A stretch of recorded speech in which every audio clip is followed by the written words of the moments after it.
အခါမှာဆိုလို့ရှိရင်သူ့ရဲ့အသားအရည်ကပြီးပြီးတော့လေ။ဆောင်းအခါမှာဆိုလို့ရှိရင်သူ့ရဲ့အသားအရည်ကနွေးပြီးတော့လေ။ဒါကိုအပူကင်းပါဝိတအဝါလို့ခေါ်တယ်။ဘေးမခအင်းညတဲ့တရားဘေးအပေါင်းရံအပေါင်းတို့မှလွတ်ကင်းပြီးတော့အရာအမောင်းကြည့်လို့ကောင်းတယ်တဲ့နော်သိပြီးတော့ပူခြင်းလည်းမရှိဘူးသိပြီးတော့ရှည်ခြင်းလည်းမရှိဘူးသူ့ရဲ့အရာအမောင်းနဲ့သူ့ရဲ့ခန္ဓာကိုယ်နဲ့ကတဲ့ကြည့်လို့ကောင်းတယ်ဆိုလို့ဘိုးထေမျိုးမျိုးဆိုတာကတော့သူမြန်မာနိုင်ငံမှာနေလို့ရှိရင်ထိုင်းနိုင်ငံဖြစ်ပြီးဂျပန်နိုင်ငံဖြစ်ပြီးကိုရီးယားနိုင်ငံဖြစ်ပြီးအမေရိကန်နိုင်ငံဖြစ်ပြီးဘဝအထည်အမျိုးမျိုးတို့ကိုတဲ့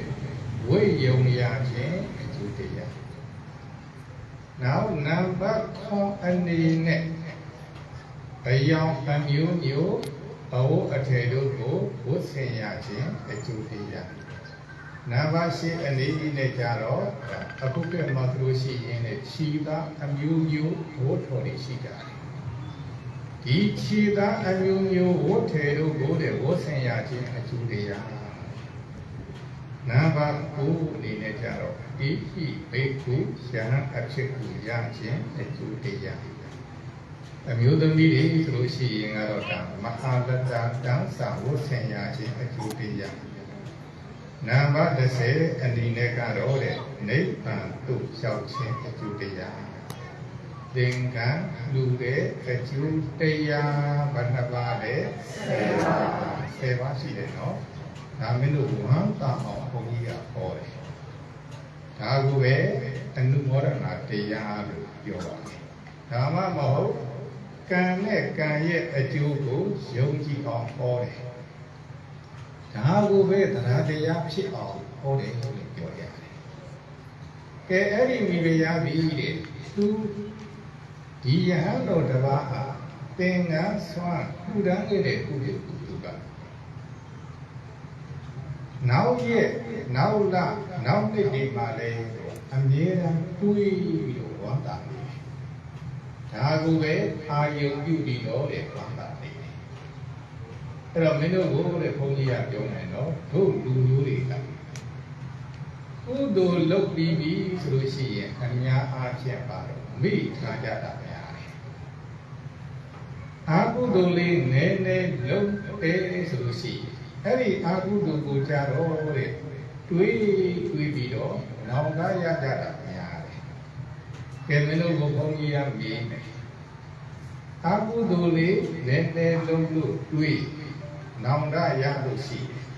။ကုသိုလ်ရှိတာလားအာဟုတုတွေတိုးတာလား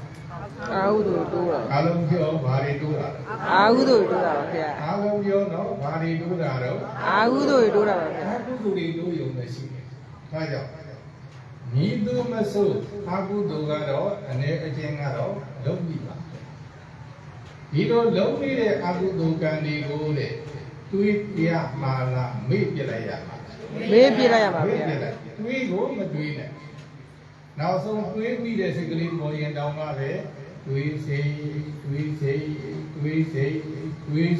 လို့အဲ့ဒါရှုလိုက်နော်ဒီတွေးစိတ်ကလေး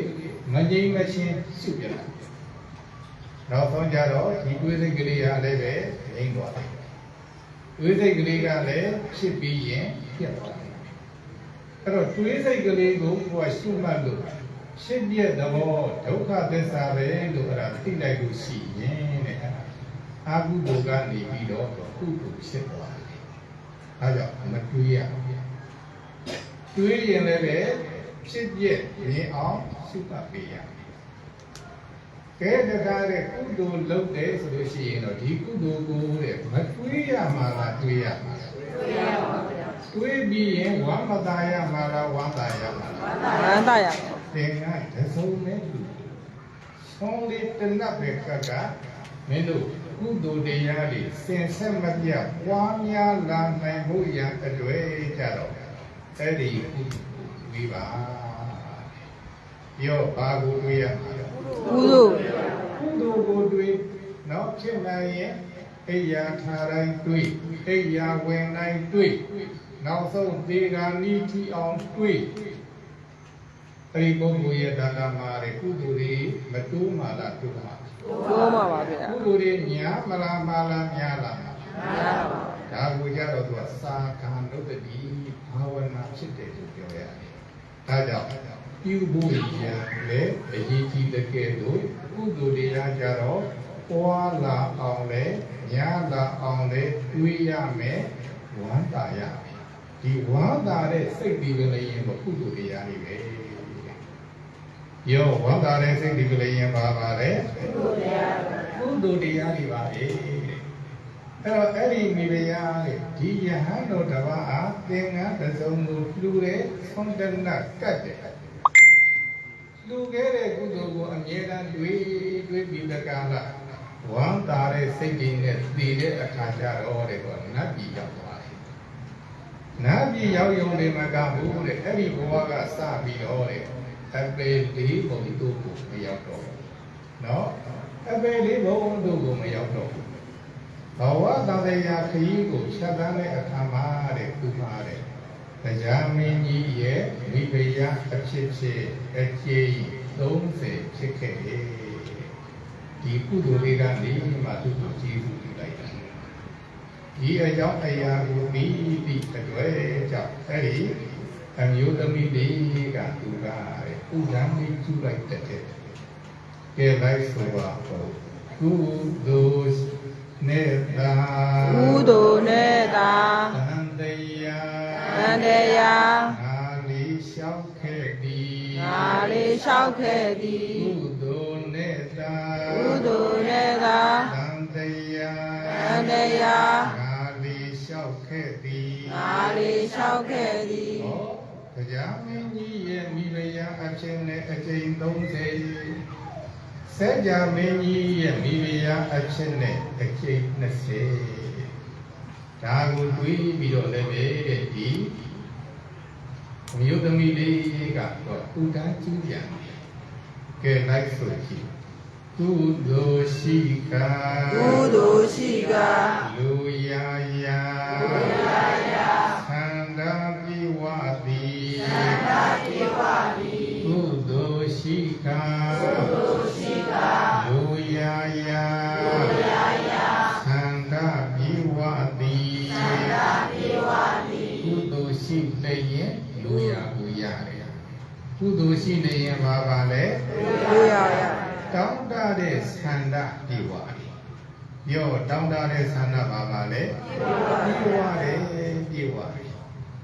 ဘုန်းကြီးတို့မလေးရှားကနေပြီးတော့အဲ့ဒါရန်ကုန်ကနေလေရင်စီးပြီးတော့ကံကောက်လို့တာခဲ့တယ်။နော်။မလေးရှားရဲ့အရင်ရဲ့31ရက်30 29ရန်ကုန်မြို့ကိုတခါတည်းပဲတဲ့။အလောက်ထိအောင်များမိုးမင်းကရွာထားလိုက်တယ်ဆိုလို့ရှိရင်ကြီးလေးကိုတလက်ဟောကိုကြည့်တော့မလေးရကတော့ကဘုန်းကြီးကသောသောစီစီအဲ့ဒါအိယာထအရာရှိခုဒီနတ်သားအားလုံးသောနတ်သားတွေကိုမေတ္တာပို့တာကတော့ဘုန်းကြီးကနတ်သားနတ်သမီးတွေရောအားလုံးကိုရောမေတ္တာပို့လို့ကြတယ်နော်မေတ္တာပို့ကြတယ်အဲ့တော့မလေးရကဘုန်းကြီးတို့လေလေရင်ဝင်ထွက်တဲ့အချိန်မှလည်းပဲဒါလေးကုလူကောင်းတာပဲလေရင်ထွက်တဲ့အချိန်မှလည်းရာသီကုလူကောင်းတာပဲအဲ့ဒီချိန်မှာဘုန်းကြီးရဲ့အတိတကာရကမတွေကလမ်းပြီးတော့ဆက်ကြတယ်ဆရာတော်ဘုရားရာသီကုလူကောင်းပါရဲ့တော့ကောင်းတယ်ဒီမှာတော့နေလီကိုသာလို့သူတို့ကရန်ကုန်နဲ့အနီးနော်လေကူလောက်မှနေကြတယ်။အဲ့ဒီမှာတော့ဘုရားတဲ့မိုးတွေကိုတားရွာနေတယ်။နောက်ဘုန်းကြီးတို့တဲ့ဒီရွှေမြင့်ကိုနာဖို့ဘုန်းကြီးရဲ့အလက်ပါရောဘုန်းကြီးတို့ကြောင်းတိုက်ပါရော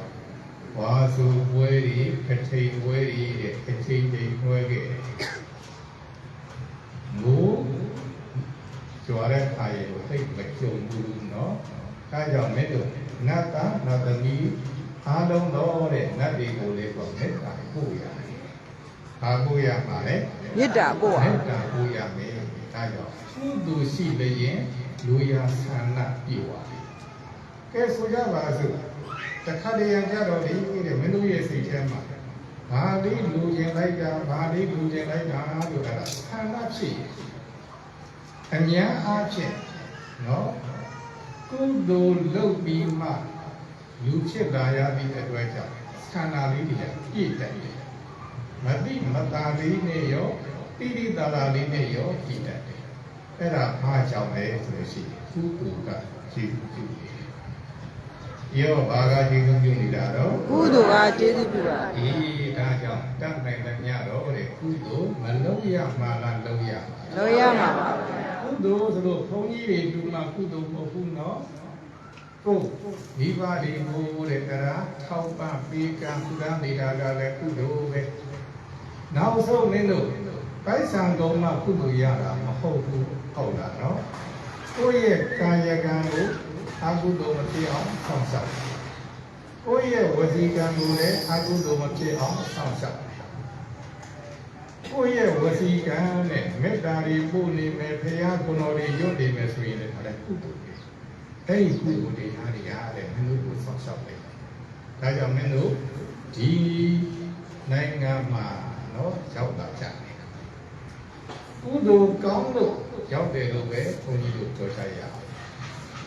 ဒါကြောင့်လဲဆိုလို့ရှိရင်တချို့ပုဂ္ဂိုလ်တွေနော်မြန်မာနိုင်ငံကနေဒီတက္ကနာအမျိုးမျိုးကူစားပြီးတော့တဲ့ထိုင်းနိုင်ငံတို့လာကြတယ်တချို့ကြတော့အလိမ်ခံရသည့်အတွက်ကြောင့်မရောက်ကြဘူးတချို့ကြတော့ရောက်ရင်ရောက်냐တော့လည်းပဲအဆင်မပြေကြဘူးဒီဒါကြောင့်အဲ့ဒါကုသိုလ်ကနေပြီးတော့တဲ့မင်းတို့ကိုစောင့်ရှောက်ပေးတယ်ကဲလိုက်ဆိုလိုက်ပါဦးကုသိုလ်ကြောင့်သာ ကုသိုလ်ကြောင့်သာ လူဖြစ်လာ လူဖြစ်လာ များစွာကုသိုလ်ပြုရမည် များစွာကုသိုလ်ပြုရမည် ကုသိုလ်တိတာ ကုသိုလ်သီလ မိတ်ဆွေပါ မိတ်ဆွေပါ ကောင်းစွာမှတ်ရမည် ကောင်းစွာမှတ်ရမည် ကဲတက္ကရာကမပေါင်းတော်ကောင်းတို့တဲ့အဲ့ဒီအမျိုးသမီးလေးဘုန်းကြီးတို့ဂေါတမဖရာလက်ထက်တော်ကာလသို့ရောက်တဲ့အခါကျတော့တာကီဝင်မင်းသမီးလေးဖြစ်လာပါတယ်တာကီဝင်မင်းသမီးဘဝနဲ့ညစွာဘုရားအစရှိသောယဟန်တော်အရှင်မြတ်တို့ဟောတဲ့တရားမိတွေတော်ဂေါတမီအစရှိသောတဲ့ဘိက္ခုနီမတွေဟောတဲ့တရားကိုနာပြီးတော့လူဘဝကြီးကိုတန်ဝေခံရတယ်ပြောလူဘဝကြီးကိုဘာရတယ်လဲတန်ဝေခံရတယ်ဒါကြောင့်မင်းတို့လည်းပဲတော့တန်ဝေကယူတဲ့အချိန်မှာတန်ဝေကယူကြရတယ်မှန်ရဲ့လား မှန်ပါတယ်ဗျာ တန်ဝေကဝတ္ထုက7ပါးရှိတယ်တဲ့ဘုန်းကြီးနည်းနည်းလေးရုပ်ပြမယ်နော်ဒီလေးခုတဲ့ဒီခံပြုတဲ့တရားနာကြနော်ဘာကြောင့်လဲဆိုရင်ဒါဘိုးရွာရင်ဟောလို့တောင်းရမှာမဟုတ်ဘူးမှန်ရဲ့လားမှန်ပါပါအဲ့တော့တန်ဝေကဝတ္ထု7ပါးကိုဘုန်းကြီးကရုပ်ပြအမိဝံကောင်းဆေရညောင်းမြအောင်ခဲ့ရချီတီတန်ဒီနဲ့လူကြီးလူရွာရောက်ပြန်ပါလေဘုနာတိဒုက္ခဘိကြောင့်စိတ်အေးကိုခိုင်မနေနိုင်ဘူးစိတ်အေးကိုခိုင်မနေနိုင်ဘူးချမ်းငြိမ်းဒုက္ခခံပြီးမှလေညာလာပေရွာရောက်ကြရှာဤအတိတာရှိဤဝုတိနဲ့နောင်ရည်နာကဒုက္ခထလိမ့်ဆက်စမကွာနောင်ရည်နာကဒုက္ခထလိမ့်မပြခုခာရှာတော့မှလေမပြခုခာရှာတော့မှလေအစာရှာယမပြခုခာနေတော့မှလေအစာရှာယထိုဒုက္ခကြောင့်တညမရှုတဲ့အောင်ပူ၍သူငါမသက်သာသည်ရှစ်ဖြာတံဝီရကြောင့်ဒီတဲ့ တံဝေကဝတ္ထုခန္ဓာပါလေ7 ပါးဒီဒါလေးကြတော့စိုက်ပြီးတော့လာတော့နော်မင်းတို့ကုသိုလ်လုပ်တယ်ဆိုတာကပိစုပန်နောင်ဘဝချမ်းသာရေးအတွက်ဒါလေးကုသိုလ်လုပ်ရတာမဟုတ်ဘူးတန်တရားမှလုံးမြောက်ရေးအတွက်လည်းကုသိုလ်လုပ်ရတယ်ပြောဘယ်မှလုံးမြောက်ရေးအတွက်လည်းအဲ့တော့တန်တရားမှလုံးမြောက်ဖို့ရန်အတွက်ကြတော့တန်ဝီကမရရင်တန်တရားမှမလုံးမြောက်နိုင်ဘူးဒါလေးကိုလည်းမှတ်ကဲအားလုံးနဲ့တန်ဝီကဝိတု7 ပါးတဲ့မှာနံပါတ်1ကအမိရဲ့ဝမ်းပိုက်ထဲမှာတဲ့9 လကျော်ကျော်10 လနီးပါးပရိသတ်ကြီးနေခဲ့ရတယ်ပြောပါနေခဲ့ရတယ် ပရိသတ်နေနေခဲ့ရ ကဲစဉ်းစားကြည့်လိုက်ပရိသတ်တွေနေရတဲ့အချိန်မှာလည်းမဆင်းရဲမှလားဆင်းရဲမှလား ဆင်းရဲပါ ဆင်းရဲဒါကူလေဒုက္ခတံဝေကဘုထုလို့ခေါ်ရတယ်ကဲပရိသတ်တွေနေပြီးတဲ့နောက်သူလူဖြစ်လာတယ်မအိုရမှလားအိုရမှလားအိုရပါပါကဲအိုရပြန်တော့ကိုတဲ့မဆင်းရဲမှလားဆင်းရဲမှလားဆင်းရဲပါဒါလည်းလေတံဝေကဘုထုမနာရမှလားနာရမှလားနာရပါပါနာရပြန်တော့ကိုတဲ့မဆင်းရဲမှလားဆင်းရဲမှလား ဆင်းရဲပါပါ ကဲအဲ့ဒီဆင်းရဲတာကလည်းတံဝေကဘုထုနံပါတ်4တဲ့မတိယမှလားတိယ သိရမှာ တိယပြန်တော့ကိုတဲ့မဆင်းရဲမှလားဆင်းရဲမှလား ဆင်းရဲပါ အဲ့ဒါကလည်းတံဝေကဘုထုပဲဆိုင်မြိုင်ဒုက္ခခံပြီးမှလည်းညာလာပေရွာရောက်ကြရှာဤတဲ့နံပါတ်5တံဝေကဘုထုအဲ့ဒီကဲလို့တဲ့တမျိုးစုံသောဒုက္ခတွေကိုခံစားရင်တဲ့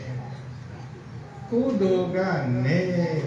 အများအားဖြင့်ကုသိုလ်များတဲ့ပုဂ္ဂိုလ်တွေကြတော့တဲ့ဒီတဲ့အခါမှာလေငရေရောက်ကြရရှာတယ်ခေရောက်ကြရရှာပါတယ်ဒါကလည်းပဲတဲ့အဲ့ဒါတံဝေကဘုထုပါလေအတ္တိတာရှိဤကိုပိနဲ့လုံးလေပြီးသောအတိတ်ကာလတုန်းကလည်းမလို့တို့တဲ့ဘဝအမျိုးမျိုးနဲ့မနေခဲ့ရတာလားနေခဲ့ရ နေခဲ့ရပါတယ် အဲဘဝအမျိုးမျိုးနဲ့နေခဲ့ရလို့ရှိရင်ယခုလိုပဲမဆင်းရဲရမှလားဆင်းရဲရဆင်းရဲရဒီကကြောင့်လုံးလေပြီးသောအတိတ်ကာလတုန်းကလည်းတို့တွေတဲ့ဆင်းရဲခဲ့ရပြီးတဲ့နောင်ယေနာကဒုက္ခထတဲ့ယခုပစ္စုပန်ကာလမှာတို့ဒီခန္ဓာ၅ပါးကြီးကိုဒုက္ခသစ္စာဒုက္ခသစ္စာဒုက္ခသစ္စာရေလို့မသိကြဘူးဆိုလို့ရှိရင်နောင်ဖြစ်လက်တန်သောအနာဂတ်ကာလမှာလည်းမဆင်းရဲအောင်ပါလားဆင်းရဲအောင်ပါဆင်းရဲအောင်ပါဒါလည်းပဲတဲ့တံဝေကဝတ္ထုပဲနောက်ဆုံးတဲ့ရှစ်ခုမြောက်တံဝေကဝတ္ထုနော်မပြတ်ခုခာနေတော့မှလည်းအစာရှာရထိုဒုက္ခကြောင့်သက်မြမရှိတဲ့အောင်မူ၍သူတုံငါငါမတ္တတိရှိချာတံဝေရဆောင်သည်ကဲပိစုပ္ပန်ကာလနော်မြန်မာနိုင်ငံလုံးကလည်းဒီစာဝတ်နေကြောင့်ပဲတဲ့သူတို့တွေရှာခဲ့ရတယ်ခွေခဲ့ရတယ်ဆင်းရဲခဲ့ရတယ်အခုထိုင်းနိုင်ငံရောက်ပြန်တော့လည်းဒီစာဝတ်နေကြောင့်ပဲရှာကြရခွေကြရကြဒါဖြစ်ပေရင်ဒီခန္ဓာရှိတဲ့ညဘဝတွေရှိနေတဲ့ညကာလပတ်လုံးစာဝတ်နေအတွက်မရှာရမှာလားရှာရမှာရှာရမှာပါဗျာ ဒီလိုရှာနေရတဲ့မြတ်ကာလပတ်လုံးမဆင်းရဲရမှာလားဆင်းရဲရမှာ ဆင်းရဲရပါဗျာ အဲဆင်းရဲလို့မရှာပဲကိုနေလို့ရ မရပါဘူး ဘာရှိနေလို့ခန္ဓာရှိနေလို့ဘဝရှိနေလို့မှန်ရဲ့လား မှန်ပါတယ် အဲ ဗျာ ဒါဖြစ်ရင်တို့သစ္စာတရားအမှန်တရားလေးနဲ့ကြည့်လိုက်စမ်းဘဝရှိနေတဲ့မြတ်ကာလပတ်လုံးချမ်းသာမှာလားဆင်းရဲမှာလားဆင်းရဲမှာဆင်းရဲအဲ့ဒီအတိကလေးရလို့ရှိရင်မင်းတို့အတွက်တန်တရားမှလုံးရောက်ကြောက်စပြီတဲ့ အဲ့ဒီလိုက်လို့ နိဗ္ဗာန်စကားကြီး နေဝင်လို့ရနော်အေးလာလေးယူကြတယ် ဒါကြောင့်တဲ့ မင်းတို့ကာယကဝိတုပါနာတဲ့သာဝနေအတွက်ရှားပွေကနေရခြင်းဒီကလေးရဲ့ဒုက္ခလို့ပြီးပြီးတော့ရှားရမတိပဲနဲ့ရှားလျင်တန်တရားရှိတော့အဲ့လိုပြီးပြီးမှရှားလို့ရှိရင်တန်တရားလို့ကြောက်တယ်အဲကြောင့်မှတ်ထားတော့မရှားပဲနဲ့ကတော့မရရှားရမှာမတိပဲနဲ့ရှားလျင်အဝိဇ္ဇာနဲ့ရှားတယ်လို့ပြောတာပြီးတော့ရှားလျင်သစ္စာသိပြီးတော့ရှားတယ်လို့ပြောရတယ်နော်ဒါကြောင့်လည်းမင်းတို့တွေသစ္စာသိတဲ့ဉာဏ်လေးတွေဘုန်းကြီးရရစီတယ်အဲ့ဒီအမျိုးသမီးနော်သူ့ရဲ့နာမည်ကမိတ္တာတဲ့အားဖြင့်လို့သူ့ကိုမိတ္တာလို့ခေါ်ရတယ်ဒီကကုသိုလ်တိတာငါအတွက်မိတ်ဆွေကောင်းတယ်ကုသိုလ်ဒီတာလည်းငါအတွက်မိတ်ဆွေကောင်းမယ်လို့ခံယူချက်ထားပြီးတကလားတရားအားထုတ်လိုက်သည့်အတွက်ကြောင့်အာလောဒုက္ခယဟန္တာဖြစ်သွားတယ်တဲ့ဒီဒါကြောင့်မင်းတို့မှတ်ထားကုသိုလ်ဒီတာပါလေမိတ်ဆွေပြောပါလေကုသိုလ်မင်းတို့ကုသိုလ်ကောင်းနေရင်ဘဝမကောင်းပါလားကောင်းပါလားကောင်းပါပါဗျာကုသိုလ်နဲ့ရှောင်လန်းနေရင်မချမ်းသာပါလားချမ်းသာပါလားချမ်းသာပါပါဗျာဒီဒါကြောင့်ကုသိုလ်တိတာမိတ်ဆွေပါလို့စိတ်ထဲကနေပြီးတော့လေဘဝကိုဆက်တိုင်းရင်နဲ့ချစ်ချစ်ခင်ခင်ညီညီညွတ်ညွတ်အားလုံးတဲ့မကောင်းနာဒီမလုံးကောင်းနာဒီကိုတတ်နိုင်တဲ့မြတ်ပြုစုနေထိုင်ကြပါလို့တိုက်တွန်းရင်းနဲ့ဗမာဒိနမမိမတယောမဟုတ်မဆသောတတိတရားဖြင့်သံပါတိထပြည့်စုံကောင်းနေကြပါပြီကုန်တော့လောဤတိဤသို့ဘဂဝါမြတ်စွာဘုရားရှင်ကိုရောမြတ်သည်အာမန္တိတိကောင်းစွာမသွေမိတ်ဆွေတော်မူခဲ့ပါပြီတတိသာဓုသာဓုသာဓု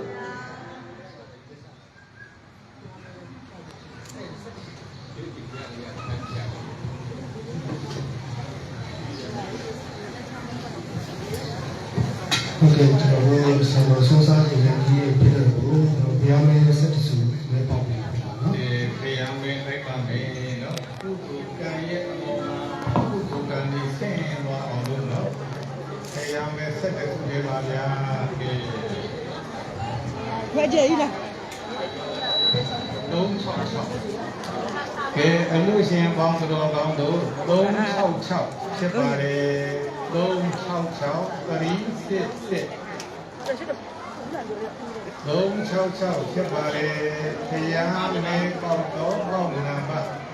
ဒကမာကြီးတရားပေါက်ပေါ်ပါတယ်ကြည့်ရတာနော်ဒီ366ကဲဟိုမှာမြန်မြန်လေးပေါ်ပြလိုက်မယ်နော်ဒီလေးပူလာ退我多来没3နှစ်4 3နှစ်4 3 2 4ဒါ366နော်ဒီ366ဒါဒီဘက်မတ်တရီရဲ့ကလေးဒီဖုန်းဖုန်းကလေးကလည်းရတယ်သာသာ3နှစ်4 3နှစ်ဒီဒကာလေးရပေါင်းတယ်ဟိုဒီလေမျိုးသမီးတဲ့မျိုးသားတဲ့435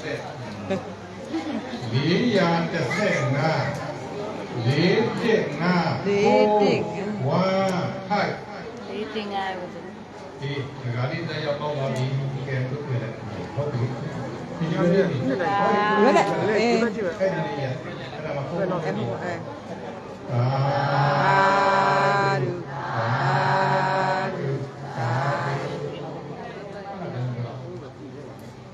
လေးတဲ့ငါဒကမာကြီးတရားပေါက်ပြီပါလာလေအလဲကြနောက်ကပဲပေါက်မှာရှေ့ရလို့မပေါက်ဘူးလေးတဲ့ငါနော်ဘာဖြစ်လဲတော့ဒကမာကြီးနောက်တရားဟောရှေ့ရလူပါပြီရှေ့ရလူပါပြီဒီမရီအမျိုးသမီးတရားပြေဟုတ်ပြီအဲ့တော့သာဓုသာဓုသာဓု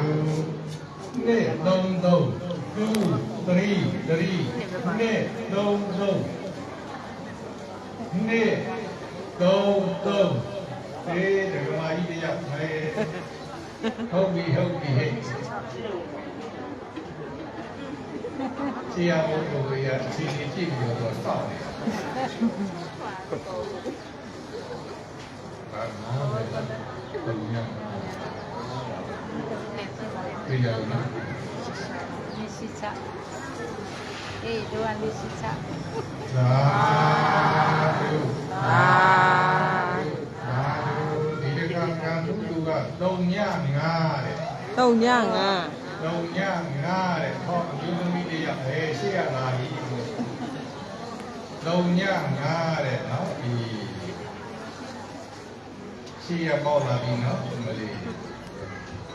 Mai đó. Đông nha nha.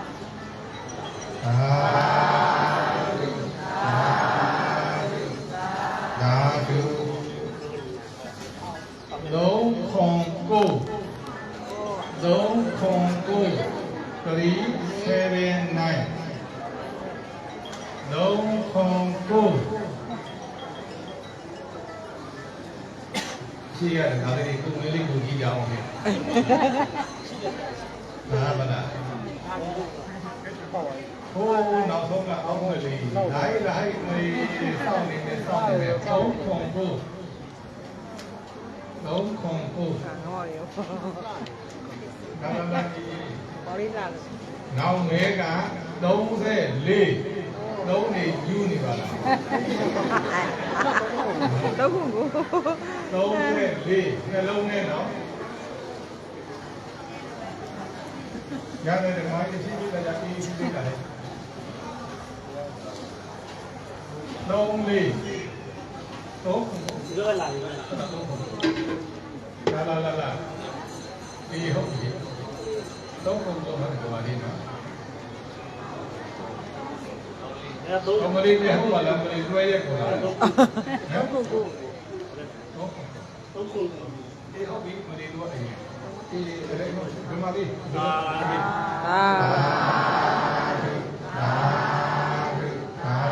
ဟုတ်ပြီဒါတော့3လေးလာလေးဟုတ်ပါလေတွဲရက်ဒီလိုမျိုးကံကုတူတွေကံကုတူတွေ Do le malala. ဒါ Misita. 3တဲ့နော်နောက်တစ်ခွက်ဒီနောက်လေးရဲ့ Misita do pa. အဲ့လိုလေးတော့ဖြေသာဓုနာသုံးတစ် Na to ti de. 3 1နာသုံးတစ်ဟောလာပြီဒီကမာလေး